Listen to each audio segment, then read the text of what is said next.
Hello friends, green કેમ YouTube ચેનલમાં આપનું હાર્દિક સ્વાગત છે.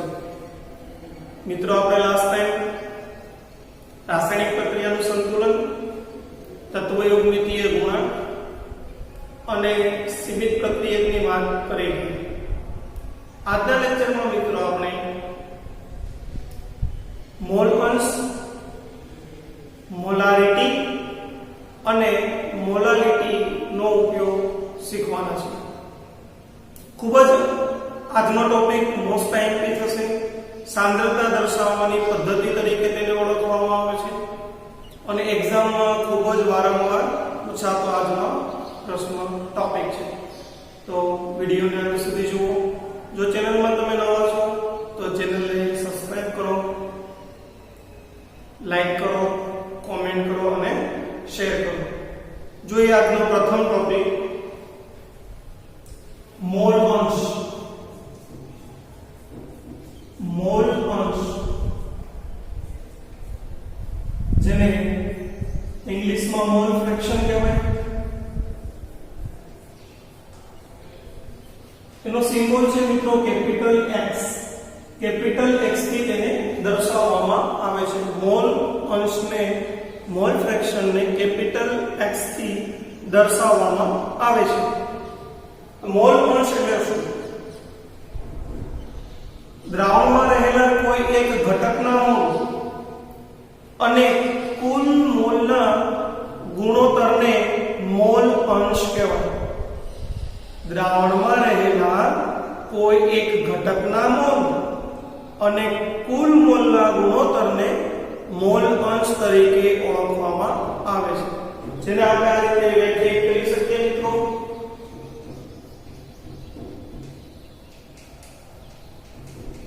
દ્રાવણમાં રહેલા ઘટકના મોલ અને કુલ મોલના ગુણોત્તરને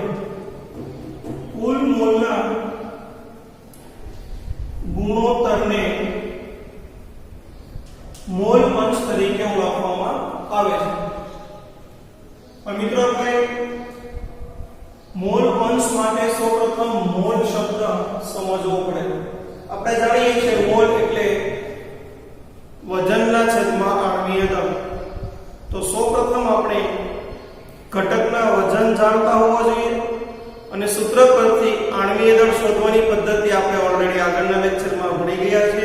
જો તમે લેક્ચર નથી નિહાળ્યો તો વિડિયો જો એને સમજી લેજો. તો સૌપ્રથમ આપણે મોલની વાત કરવી જોઈએ. મોલ એટલે શું? મોલ જેનો સિમ્બોલ સ્મોલ n છે, વજન અથવા દળ W, તેના છેદમાં આણ્વીય દળ m. આથી મોલ નક્કી કરવામાં આવે. તો સૌપ્રથમ આપણે મોલ નક્કી કરવાના અને ત્યારબાદ મોલ અંશ નક્કી કરી શકીએ છીએ. મોલ અંશ x બરાબર n ના છેદમાં na plus nb અથવા n ના છેદમાં n ટોટલ, આવા સૂત્રથી એને રિપ્રેઝન્ટ કરી શકાય. હવે આપણે કોઈ દ્વિઅંગી દ્રાવણ માટે લઈએ. કોઈ એક દ્વિઅંગી દ્રાવણ. મિત્રો, દ્વિઅંગી દ્રાવણનો મતલબ શું થાય? જે દ્રાવણમાં એક જ દ્રાવ્ય પ્લસ એક દ્રાવક આવેલો હોય તેને દ્વિઅંગી દ્રાવણ કહેવાય. દ્વિઅંગી દ્રાવણ દ્રાવ્ય પ્લસ દ્રાવક, એટલે કે એક જ દ્રાવ્ય અને એક જ દ્રાવક આવેલો હોય તેવું દ્રાવણ. એના માટે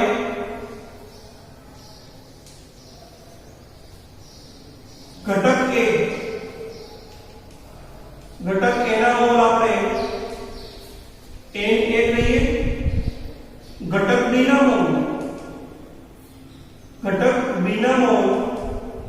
nb થી આપણે રિપ્રેઝન્ટ કરીએ. nb એ b ના મોલ છે.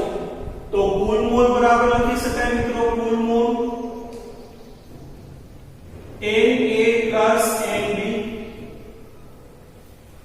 હવે દરેકના આપણે મોલ અંશ લેવા છે, જેમ કે ઘટક એના મોલ અંશ, તો એના માટે આપણે લખી શકીએ મિત્રો x a, x એટલે મોલ અંશ, a એટલે ઘટક એના, એના માટે આપણે ઘટક a ના મોલ અને ઘટક a + b અથવા તો કુલ મોલ લખી શકીએ છીએ. આ સૂત્રથી રિપ્રેઝેન્ટ કરી શકાય. સેમ મિત્રો ઘટક b માટે લખીએ, ઘટક b ના મોલ અંશ, ઘટક b ના મોલ અંશને આપણે આ રીતે રિપ્રેઝેન્ટ કરી શકીએ છીએ.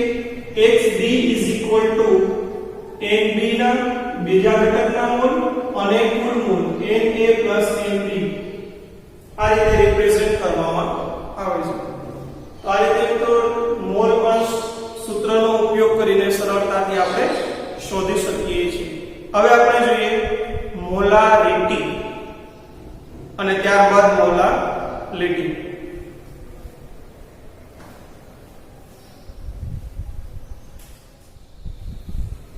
મિત્રો સાંદ્રતાનો બીજો એકમ છે આપણી પાસે મોલારિટી, જેને કેપિટલ M થી દર્શાવવામાં આવે છે. મોલારિટી કેપિટલ M થી દર્શાવવામાં આવે છે. જોઈએ વ્યાખ્યા મોલારિટી એટલે શું. મોલારિટી એક કદ સાથે સંબંધ ધરાવે છે. એટલે મોસ્ટ ટાઈમ ની વાત છે, યાદ આપણે રાખેલી છે. બરાબર, મોલારિટી કદ સાથે સંબંધ ધરાવે.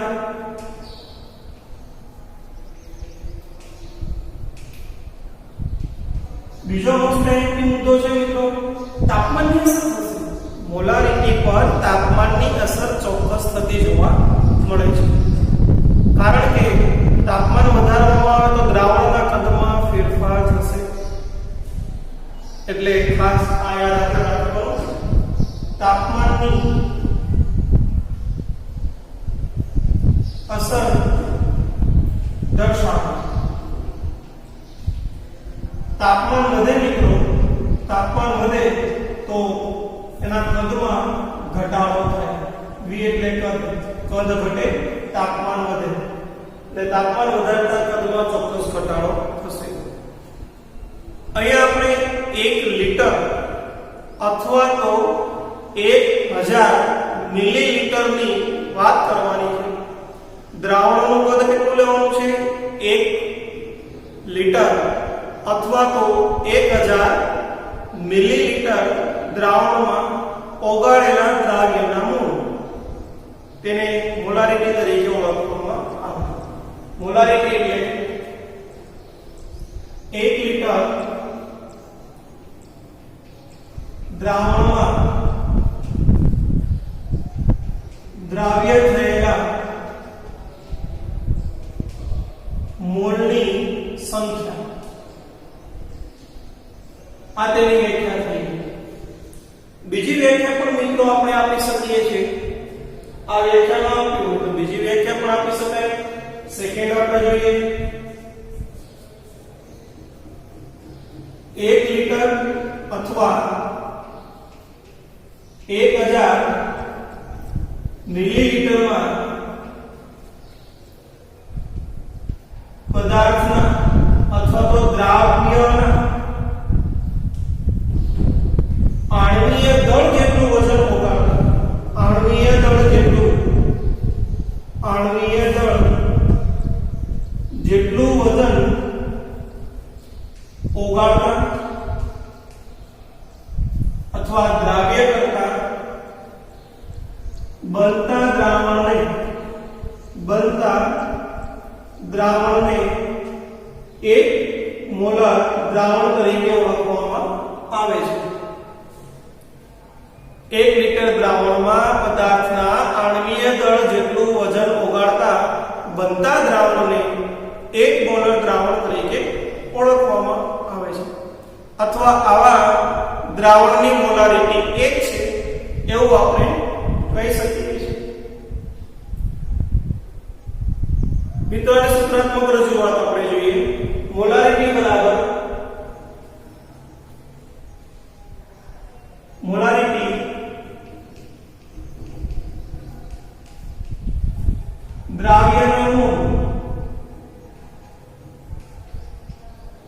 દ્રાવણનું કદ, દ્રાવ્યના મોલને આપણે a થી રિપ્રેઝન્ટ કરીએ છીએ અને કદને આપણે v થી રિપ્રેઝન્ટ કરીએ છીએ. એટલે સિમ્પલ મોલારિટી m બરાબર n/v લખી શકાય. બીજી આપણે જો n બરાબર આપણે જાણીએ છીએ મોલ બરાબર વજનના છેદમાં આણ્વીય દળ m ડેશ. આ જો કિંમતને મૂકવામાં આવે તો આપણે મોલારિટીના બીજા સૂત્રથી આમ લખી શકીએ છીએ m બરાબર w upon m dash into v. આ v એ લીટરમાં છે. જો મિત્રો આ કદને આપણે મિલીલીટરમાં લખવું હોય તો આમ લખી શકીએ છીએ w into 1000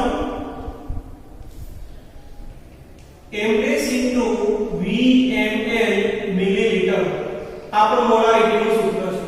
તો જુદા જુદા ત્રણ સૂત્રથી મોલારિટીને રિપ્રેઝન્ટ કરવામાં આવે છે.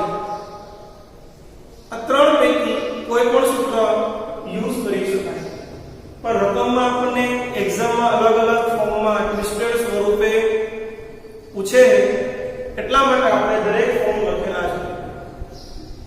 બાકી સિમ્પલ આ ફોર્મ આપણને ટેક્સ્ટ બુકમાં આપેલું છે.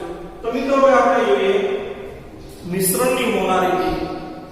એક કરતા વધારે મિશ્રણ હોય અને તેની મોલારિટી ફાઇન્ડ આઉટ કરવી હોય તો મિશ્રણની મોલારિટી.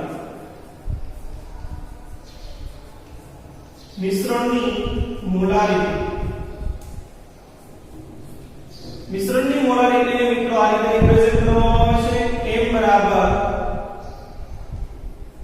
m1v1 m2v2 એના છેદમાં v. જ્યાં દરેકની આપણે આઈડેન્ટિફિકેશન લખીએ મિત્રો તો આવું થશે. જ્યાં m બરાબર મોલારિટી થશે w બરાબર v બરાબર અને m ડેશ બરાબર m બરાબર મોલારિટી, m ડેશ બરાબર આણ્વીય દળ,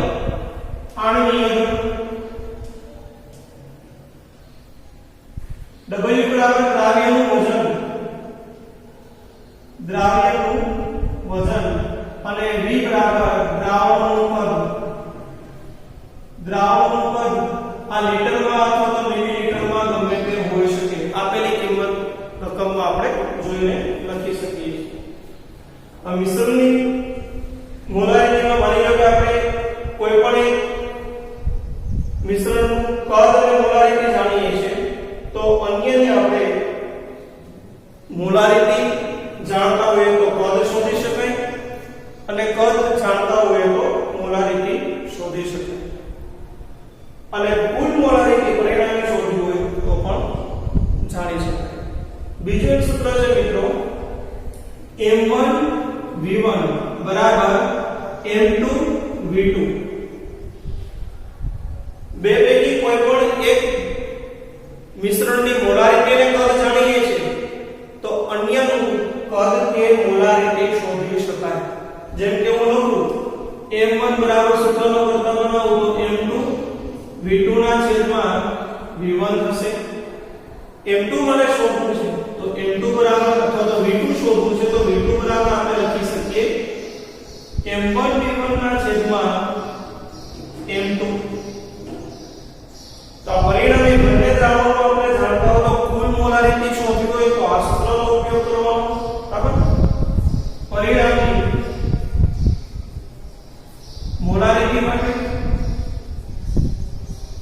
આ સૂત્રનો અને આ સૂત્રનો ઉપયોગ ક્યારે થશે મિત્રો? કોઈ એક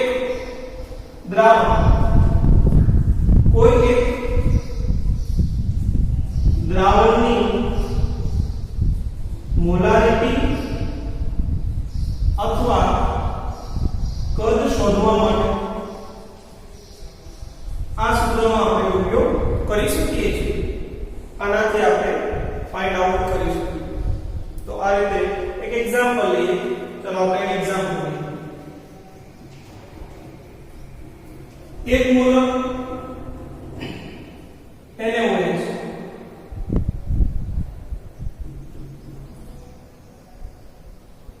1 લિટર કદ ધરાવે છે. તો આના 0.2 મોલર NaOH માટેનું કદ કેટલું છે? એટલે કે આપણી પાસે ડેટા V1 બરાબર 1 લિટર છે અથવા 1000 ml છે. V2 ફાઇન્ડ આઉટ કરવાનું છે. M1 આપણને આપેલું છે 1 મોલર અને M2 એ આપણી પાસે છે 0.2 મોલર. તો V2 બરાબર આ સૂત્રનો આપણે યુઝ કરી શકીએ મિત્રો. V2 બરાબર M1 V1 ના છેદમાં M2, M1 V1 ના છેદમાં M2. M1 આપણી પાસે છે 1, V1 છે આપણી પાસે 1000 અને M2 આપણી પાસે છે 0.2.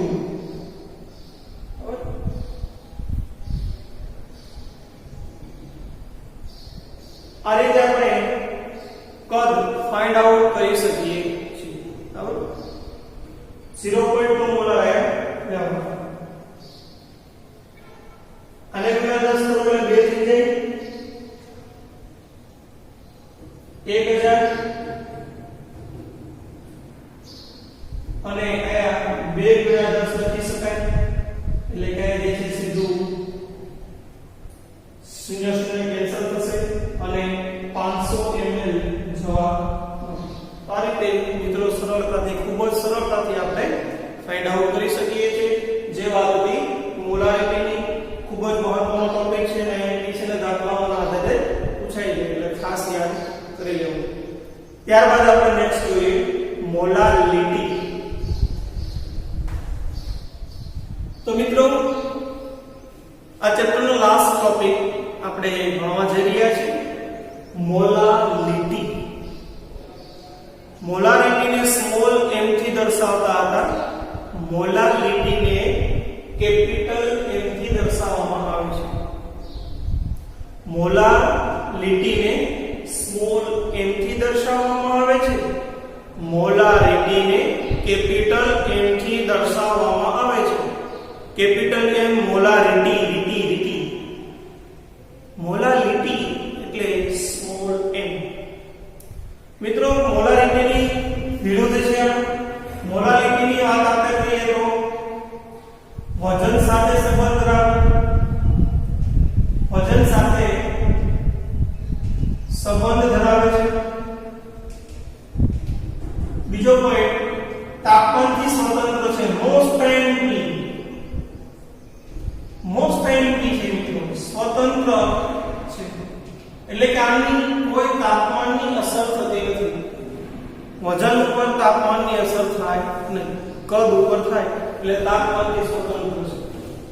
નીટ 2017 માં ક્વેશ્ચન પૂછાય તો નીચેના પૈકી તાપમાનથી સ્વતંત્ર કયું સાંદ્રતાનું મૂલ્ય તાપમાનથી સ્વતંત્ર છે? તો તાપમાન આધારિત એટલે તાપમાનથી સ્વતંત્ર એવા ચાર મુદ્દા આપ્યા. મોલારિટી અને મોલ અંશ અને દળ ટકાવારી, દળથી ટકાવારી, આ ત્રણેય મૂલ્ય એ તાપમાનથી સ્વતંત્ર છે.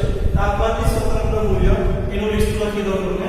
કેપિટલ M, x અને વેટ બાય વેટ, આ ત્રણેય તાપમાનથી સ્વતંત્ર આવે. આની સામે બીજા ઓપ્શન આપ્યા હોય એ કદ ધરાવતા હોય જેમ કે W/V, મોલારિટી, નોર્માલિટી, આ બધા તાપમાન આધારિત છે. તો તેમાં તાપમાનની અસર થાય, આમાં તાપમાનની અસર થશે નહીં. હવે જોઈએ વ્યાખ્યા. 1 કિલોગ્રામ દ્રાવકમાં દ્રાવ્ય થયેલા મોલની સંખ્યા. 1 કિલોગ્રામ દ્રાવકમાં દ્રાવ્ય થયેલા મોલની સંખ્યાને 1 મોલ દ્રાવણ તરીકે ઓળખવામાં આવે છે. તેની વ્યાખ્યા થશે મિત્રો 1 કિલોગ્રામ દ્રાવકમાં દ્રાવ્ય થયેલ મોલની સંખ્યા 1 મોલ દ્રાવણ તરીકે ઓળખવામાં આવે છે. 1 કિલોગ્રામ દ્રાવકમાં દ્રાવ્ય થયેલ મોલની સંખ્યા. અથવા આપણે આમ પણ વ્યાખ્યાયિત કરી શકીએ છીએ મિત્રો. 1 કિલોગ્રામ દ્રાવકમાં દ્રાવ્યના આણ્વીય દળ જેટલું વજન, આણ્વીય દળ જેટલું વજન દ્રાવ્ય કરતા બનતા દ્રાવણને એક મોલર દ્રાવણ તરીકે ઓળખવામાં આવે છે. તેને સૂત્રાત્મક રિપ્રેઝન્ટ આમ કરી શકાય મિત્રો, દ્રાવ્યના મોલ, મોલાલિટી બરાબર દ્રાવ્યના મોલ એના છેદમાં દ્રાવકનું વજન કિલોગ્રામ, એટલે કે મોલાલિટી બરાબર n upon W0, W0 એ કિલોગ્રામમાં વજન છે. તો આપણે ગ્રામમાં લખીએ મિત્રો તો આમ લખી શકાય W બરાબર n into 1000 upon W0 in ગ્રામ, ગ્રામમાં વજન. હવે મોલની આપણે જાણીએ છીએ વાત કે મોલ બરાબર વજનના છેદમાં આણ્વીય બળ, તો એને મૂકીએ W into 1000 m into W0 ગ્રામ. અહીંયા આપણે n બરાબર W upon m કિંમત મૂકેલી છે. તો મોલાલિટીને આ સૂત્રથી પણ રિપ્રેઝન્ટ કરવામાં આવે છે. હવે સિમ્પલ એક એક્ઝામ્પલ જોઈએ મિત્રો. એક્ઝામ્પલ તરીકે 1 મોલર KCl એટલે શું, એનો મતલબ શું છે? તો કે 1 મોલર KCl એટલે કે 1 કિલોગ્રામમાં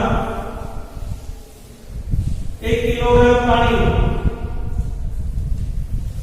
એનો આણ્વીય દર એટલે કે 74.5 ગ્રામ KCl છે, અથવા 1 મોલ